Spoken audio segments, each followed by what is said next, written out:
Thank you for joining us. You're listening to the Beyond 50 radio program. I'm Daniel Davis. Joining us on the program today is a guest we've had on our program before. He is author of the book, When Technology Fails. I'd like to welcome to our program today our guest, Matthew Stein, as we talk about the future of energy, heat, and power, and what we can do about it if we happen to lose what we're using today. Matthew Stein, thank you for joining us here on the Beyond 50 radio program. Thanks, Daniel. It's always a pleasure being on your show. Now, in light of what we're hearing big in the news about that big oil spill, it should draw our attention about just how sloppy this resource can be, but most importantly, how much more of it do we actually have left?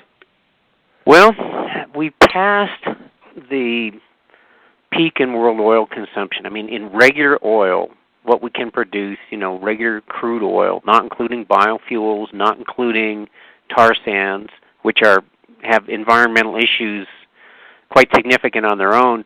We actually maxed out in regular oil production about 2005, 2006. And now you might say we've been producing oil for, a couple hundred years now. We've been using oil and pumping it, and so we're at the halfway point, so that means we've got another 200 years left, right? And it's like, no.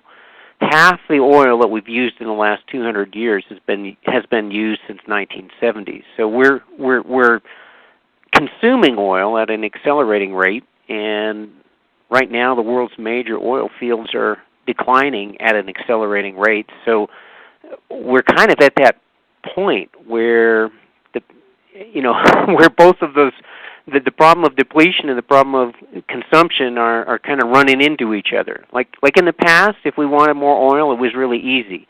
We could say, well, we're going to ramp up oil production by 10% this year to meet the world's desire for 10% more oil. And it was like, no sweat. Well, those days are gone. And we're seeing the problems with that is that the easy-to-get oil has mostly been gotten. It's already being tapped, it's already being pumped, and it's starting to deplete. The hard-to-get stuff, like the deep ocean oil wells and the far Arctic wells, or the wells in places where terrorists like to go and blow up oil fields and shoot oil workers, that's kind of what we're left with right now. Oh. And not very appealing. Not very sustainable either. Not sustainable, not appealing, and think about it. It takes about, the oil that they discover today won't be pumped for about 10 more years. It takes about 10 years to go out and say, okay, we've got this oil field, now we're going to develop it. So all the oil that we're going to be pumping in the next 10 years has already been found. They already know where it is, they've already found it. And it used to be, back in the 1960s, when we had a fraction of the technology we have now, they were discovering 10 times as much oil every year as we are now. And so they were discovering oil at about 4 times the rate we were consuming it in the world. So it was like, that's the days of cheap oil. Well, nowadays, we're just, with tons more money, all the money in the world and all the technology in the world, way beyond what they had in 1960, we're discovering oil a tenth of what we found in the 60s, 10 times less oil each year. And the problem is now we're consuming it like 6 times faster than we discover it. So that's like going out and charging $100,000 on your credit cards every year and paying back $18,000 out of that $100,000 you charged. It's like, how long can you keep that up before you're bankrupt? And that's where we're headed right now. Mm-hmm. Now, it's really interesting because even though it seems in our technology that we're trying to move forward to get off of the oil standard, or so we're hearing, what kinds of things are a good alternative that we really haven't explored yet, a more renewable energy source, if you will? Well, the problem isn't that we haven't really explored them. The problem is that we're not putting the financial incentives in place to make them happen at the rate that we need to prevent collapse. Now, back in the late 70s, early 80s, Jimmy Carter, who has an engineering background, and he was training to be one of the first commanders of a nuclear submarines before he was president, and then his dad died, and he gave up his commission and his dreams of being a nuclear sub commander, and ended up taking over the family farm, became the governor, and became the president. Anyway, he had the background, so he looked at the charts and he said, if we don't start developing the alternatives come 30 years from now, we're going to be 20, 30 years, we're going to be in deep trouble.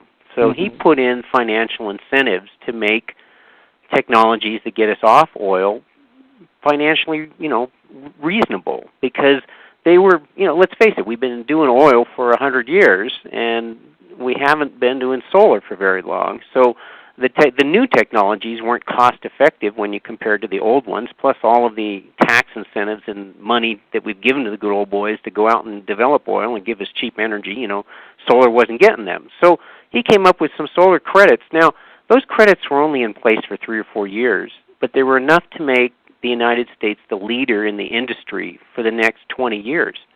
It took 20 years after those credits disappeared for us to lose our place as number one. Well, Germany came in back in 2001 or something and said, we have no oil. It's not like America where we still had decent oil reserves. Germany has no oil, so it's 100% imports. And they said, we can see what it's doing to the planet, our dependence on oil, and what it's doing to our economy, sending all this money out for oil. So we're going to put these things called feed-in tariffs in place. So what that means is it kind of takes from the rich and gives to the poor. So what it did was the tariff said, we're going to tax the oil guys and the coal and natural gas guys, and we're going to use that to subsidize these credits for renewable energy. So what that means is anybody who was like a farmer and had some land, who had decent credit, could go out and get a low-interest loan to put a solar farm or a wind farm on his property,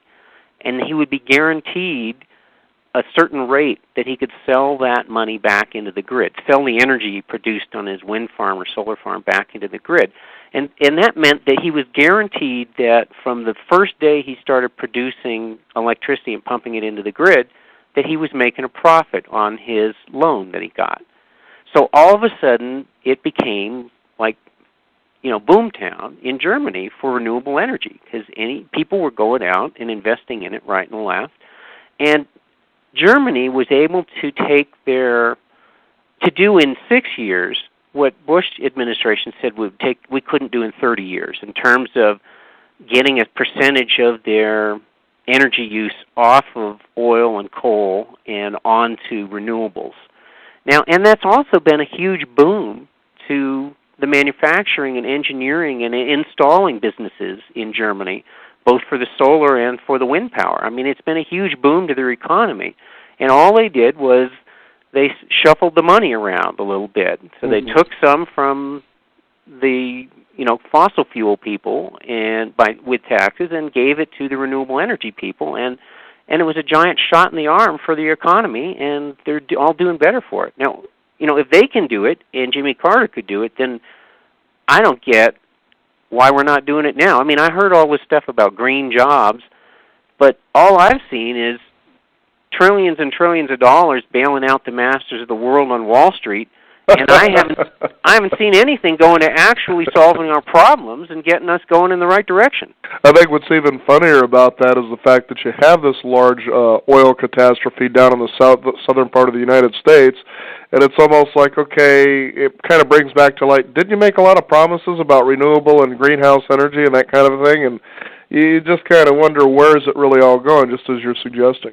Well, it's pretty clear that in the prior administration we had a country of the oilmen, by the oilmen, and for the oilmen. I mean, the ex-CEO Halliburton was the vice president, and it sure seemed like he was the brains behind the government. But who knows how many men behind the curtains? But to be honest with you, I'm not seeing much hope and change happening with the new administration. It still seems like it's just business as usual. Right. And, the money guys all got bailed out, but the middle class got the shaft, and I don't see those green jobs happening in our country. Mm-hmm. Now, is it possible that can happen, that this can turn around? And what will it take to do that? I always believe it's possible, but it's. I guess that's always a good question. Is it possible? I mean, I definitely believe it's possible. I mean, after, when the Japanese bombed Pearl Harbor, Roosevelt met with the head guys, the big guns of manufacturing in Detroit, the automotive industry big guns, and he brought them all in one room and he said, "Gentlemen, we're under attack and I need to have you 100% behind the war effort. And what that means is that in 6 months' time, I don't want a single automobile being manufactured for domestic use in this country. You'll be 100% behind this war effort." And he set targets for, tanks, planes, this, that, and the other thing that people felt were impossible to achieve. Well, not only were those targets achieved, in most cases, they were far exceeded. So here was impossible, quote, impossible targets, but with that kind of incentive, of, yes, we're getting behind this war effort 100%, they met and achieved every target, in most cases far exceeded. And that kind of effort is what's going to be necessary if we're going to prevent our world from collapsing, as we know it. We have 6 global trends right now. They're all headed for collapse if we don't start doing business in a different way. Now, the problem is that I see that we have a corporatocracy in our country. We have supposedly, I haven't fact-checked it, and it's such an astounding number, I hate to give these numbers out fact-checking it, but just looking on the Internet, supposedly there's a ratio of over 100 to 1 of paid lobbyists for every congressman in Washington, D.C. And so with that kind of ratio and that kind of money and momentum to keep business as usual and fat cats going along as usual, the wind industry and the solar industry don't have that kind of money to pay those kinds of lobbyists, but you sure know the oil and the gas and the coal industries do, and the automotive industry and whatever wants to keep things going the way and certainly the medical industry, they got a lot of money for lobbyists. So that's kind of discouraging. Right. So what I see is that in order to defeat this momentum and the corporatocracy and the 100 to 1 paid lobbyists, it's going to take American people rising up and making such a stir and saying, we don't change this, we're going down. There's no money and no profit to be made in a dead planet. So we got to change this, and what's government for? It's for the people. So let's do it. Mm-hmm. Yeah, it just seems amazing that, even the people in corporate America, understand and know this, or at least we believe they do, and they still seem to go that same almost stupid direction merely for profits. And you kind of wonder, really who's to blame here? Well, I heard a very interesting quote. There was some Japanese businessmen who were the head of like Nippon and Toyota, major corporations in Japan. And they were saying to the government, people in the government, they were saying, please, we all have children. We want a future for our world. They said, but we're beholden to our stockholders to maximize profit. Sure. They were pleading with their government and saying, please, you have to make the regulations that regulate us to do things in sustainable ways. Because without the regulations, I must maximize profit for my stockholders. And if you're not regulating me to do it in a sustainable way, and somebody else is ignoring sustainability, and I go for sustainability, I lose my profit, and our corporation goes under. So here they are, corporate leaders of the world, begging their government to regulate them for sustainability because they felt like we want to do the right thing, but our hands are tied by the profit motive. So unless you level the field so we all have to do the right thing, then we still have to go for the maximum profit and not what's good for the planet. Mm-hmm. And that's the fascinating part, because here these people who invest in these companies, of course, to turn money into more money, they realize this problem, so they're actually contributing to it, I would think. They realize the problem, and that's where, it's sort of a chicken or the egg. Governments usually follow the people and don't lead. Like, people think, well, President Lincoln stopped slavery. And it's like, well, the abolitionist movement was huge for many, many years. And there was people who died, and people were, had horrible deaths because of their involvement in it. And it wasn't until after many years of this movement growing huge that they actually got people in the government, i.e. Lincoln, to do something about it. And then, of course, you had the Civil War, and it was an acknowledged evil that needed to be defeated, and it took massive effort on the parts of millions of people. Now, World War II was a little different because, of course, we got bombed in the attack at Pearl Harbor, and there's some speculation that the code had been broken and that we actually fed information to the Japanese and knew they were coming and got most of our ships out, and that we needed it to get us into war because Roosevelt knew that if we waited to get into the war until England had fallen, our chances of defeating Germany, Germany and Italy and Japan would be much reduced. So anyway, what I'm saying is that people in most cases lead, like the women's rights movement to get vote for women. I mean, I just read an article how women were beaten and jailed and for months after they protested in front of the White House with Woodrow Wilson, and they were tortured in jail. And that's stuff I'd never heard of before. So wow. These people risked everything and protested and made it and made raised hell, like ending the Vietnam War, right, to make this thing happen. And I think that the American people have got to stop just surfing the internet and start saying, hey, we're going down if we don't make some changes here, and we're going to make our government make these changes. Mm-hmm. It's fascinating, too, that there's so much that can be done, but it seems when you generally hear a message from the general public, it's as though we can't really do much about anything. But in fact, it really takes what you're talking about to get things moving along, and there are sacrifices that need to be made when that happens. Well, certainly doing your own part in terms of whatever you can to save some energy, carpooling and insulating your house and renewable energy. But the big picture, in other words, every little bit you do on your own helps raise your awareness and the people around you. But the big picture changes are going to involve legislation in the way business is done. Because of the profit motive, unless the government starts making it economic suicide to do things in ways that take the planet down, and charging the taxes and the fines and all of that, and using that money to subsidize doing business in the right way that makes the planet sustainable in the long run. Unless we do that, we really don't have a hope. And the only other hope is that when everything falls apart, that people will put it back together afterwards, the remaining people, in a more reasonable, earth-friendly, kinder, and gentler way. And, of course, whether you get the Mad Max future or the kinder, gentler future, it's like, I don't know. I wish I knew the answer to that one. Personally, I prefer the kinder, gentler future to Mad Max myself. I'm not too keen on fending off the starving hordes with my AK-47. That's not really my future ideal. And it's all out in the middle of a desert, no less. Right. Now, in your book, When Technology Fails, one of the words that you use in there I found interesting was negawatts. That's with an N, not megawatts, but negawatts. What exactly is that? Well, that is a term coined by Amory Lovins of the Rocky Mountain Institute, really bright guy.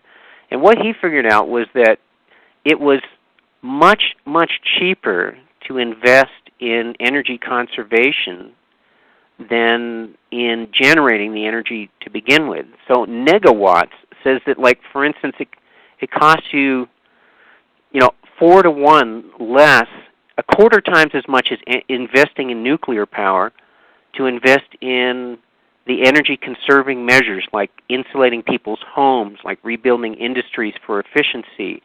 Those kinds of things actually cost a quarter as much as investing in the nuclear power to generate that more energy. So negawatts.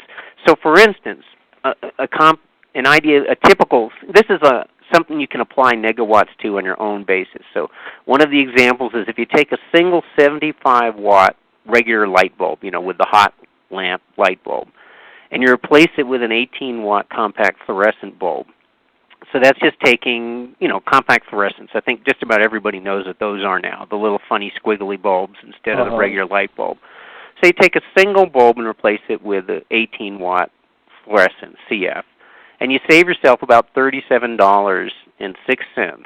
This is a few years old, it's probably more now, in combined utility and bulb costs over the life of one fluorescent bulb. So in this case, with replacing a single bulb, you're going to spare the Earth more than 1,500 pounds of carbon dioxide and 20 pounds of sulfur dioxide spewing out of some stack of a coal-fired power plant. Or you're going to save about 2/5 of a ton of TNT equivalent of plutonium. It's a lot of radioactive waste. Mm-hmm. So by doing little things like that, they're relatively cheap, and you're cutting down energy usage without actually investing in renewable energy. So now it turns out that wind power is cheaper when you take away the subsidies. Wind power today, like on a large-scale wind, is actually cheaper than coal and gas by a little bit, and way cheaper than nuclear. So right now, today, when you strike the subsidies, and that's one reason why wind farms are going up fairly often, is without subsidies for the coal and gas guys, wind's actually cheaper. And so we need to be providing incentives on that. But back to negawatts. Negawatts says you can invest less money in energy-conserving things like re-insulating everybody's homes. I mean, think about it. You get all these out-of-work carpenters and contractors all over the country. They're starving. And in my town, it's like the guys who made the most money were involved in real estate and building, because it was a big building boom. And many of those people are bankrupt and losing their houses now. And if we could just take some money in the country and put it back into programs to refurbish buildings for energy efficiency, refurbish homes, then everybody wins. You put people back to work, you get something valuable out of it.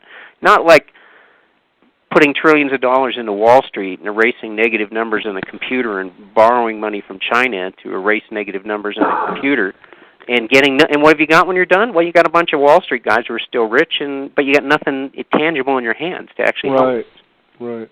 What's really interesting too is the attitude in America about energy. We seem to really talk a good game in the general public, but as you've noted, that just seems to be all there is.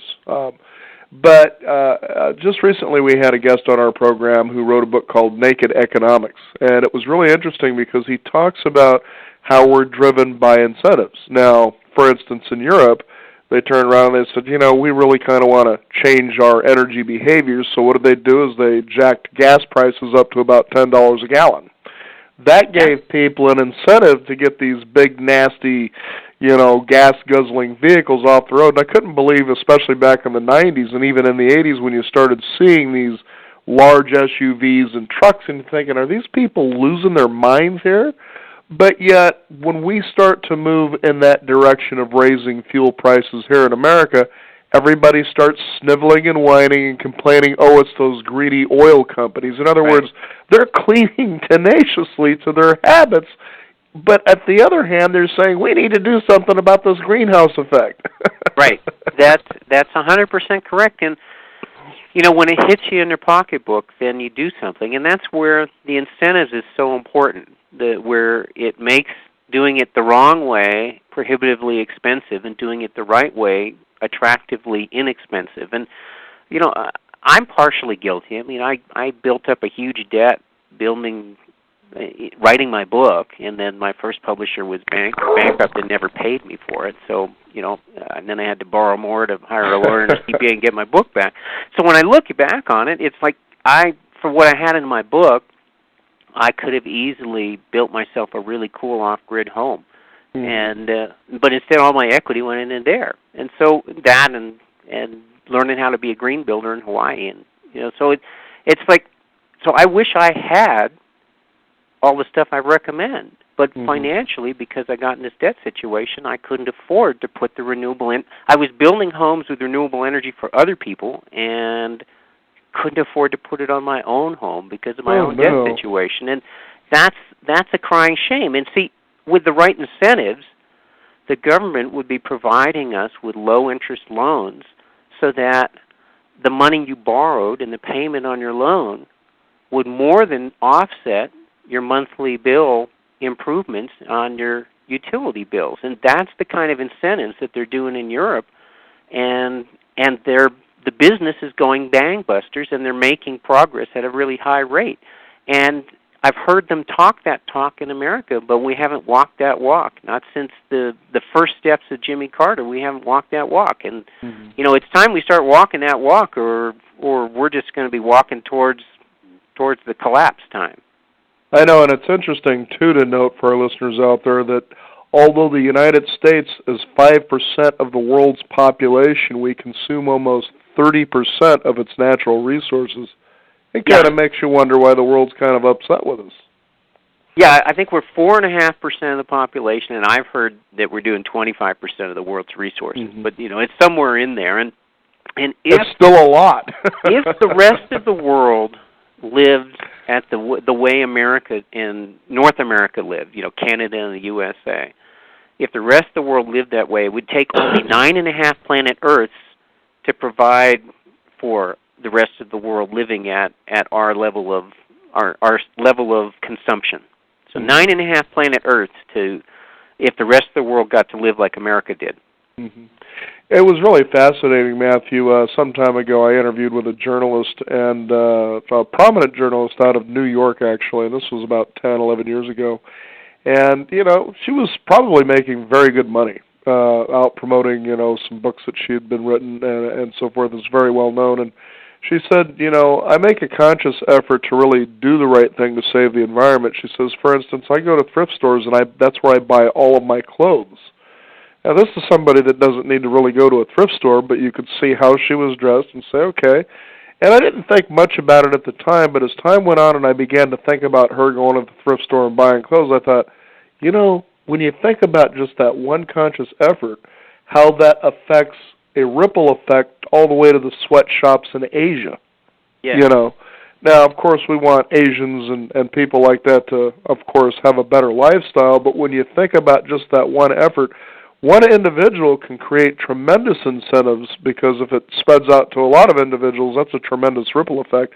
It's the same thing with energy and people, riding their bikes and taking buses. I mean, public transportation now in America is becoming much greater as far as the movement goes than it ever has, and more friendly in that respect. It's really quite interesting.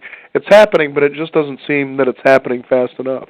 No, not nearly fast enough. And certainly, like when I was a little kid in Burlington, Vermont, so this is like early 1960s, in those days, we were a one-car family, and my mom, along with many other moms, caught the bus and did shopping by bus. Now, when I became a teenager, those days were kind of gone. Like the buses were empty or not running much, and every family had 2 cars, and nobody took the bus unless they had to. And it was a whole different world, and back, I understand that in Long Beach, that there used to be a commuter line from Long Beach to L.A.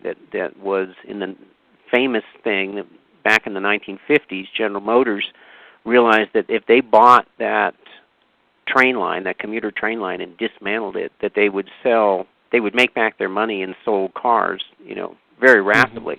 So that was kind of the philosophy that our country ran by, and unfortunately is still running by. And so it's time we change that philosophy, because that was kind of fine when the world had less than half as many people as it has now, and there was still lots of resources and lots of oil, and the climate was running fine, and everything seemed good. But we're not in that same world anymore. Right. Fascinating stuff. Matthew, I want to thank you for being on the program today. Again, the book is When Technology Fails. Do you have a website people can go to find out more about the conscious choices they can begin to make, especially when it comes to dealing with more of a sustainable energy way? Sure. The website is www.whentechfails.com, and there is a good chapter called Energy, Heat, and Power that is sort of a renewable energy primer and really helps people evaluate their own system and plan and put together a renewable energy system for your home, as well as talking about things like heating the home with wood and alternative energy things that are coming down the pipeline. Really good stuff in the book. Outstanding. Matthew Stein, thank you for joining us here on the Beyond 50 radio program.